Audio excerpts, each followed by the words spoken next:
I left Google actually in February, and my personal moonshot is 1 billion happy people. I know it sounds crazy, but 1 billion happy is not an unlikely ambition in the modern world today. Everything I've ever done at Google was in billions. I launched a book last year, Solve for Happy, that became an international bestseller with an engineering approach to happiness, a hyper-predictable approach, almost that turns happiness into something similar to fitness. And it worked. It worked so well that 93% of readers started to say, this is working for me. And so I realized that maybe it's this time of my career where I can have a much more profound impact on the world by tackling the biggest problem that I think the modern world is facing today, the problem of unhappiness, with a radical approach to it, which is an engineering approach and use of all of the technology that we have today. So tell me about that engineering approach, because in your conversation with Martin, I understand you've actually written a happiness equation. How does it work?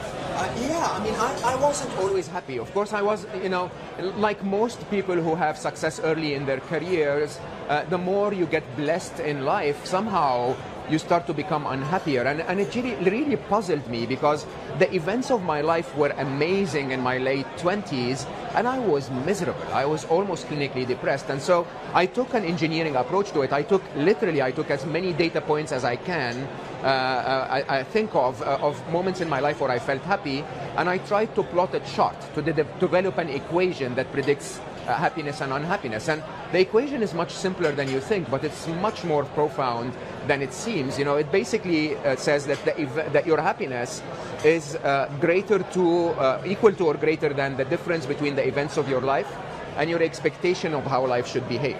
And so when no event in itself can make you happy or unhappy. What makes you happy or unhappy is that comparison. Think about it almost as a survival mechanism of your brain trying to look at every single event and assess if this is good for you or bad for you.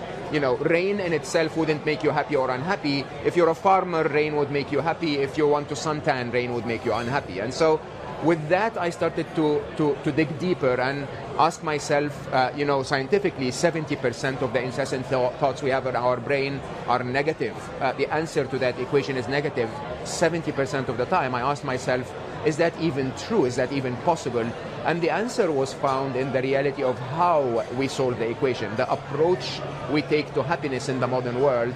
And if you fix that, if you fix the way we think, you would become happy much more often. Still watching? Perfect. Click here to watch another great video from CNBC International. Oh, and don't forget to subscribe. Thanks for watching.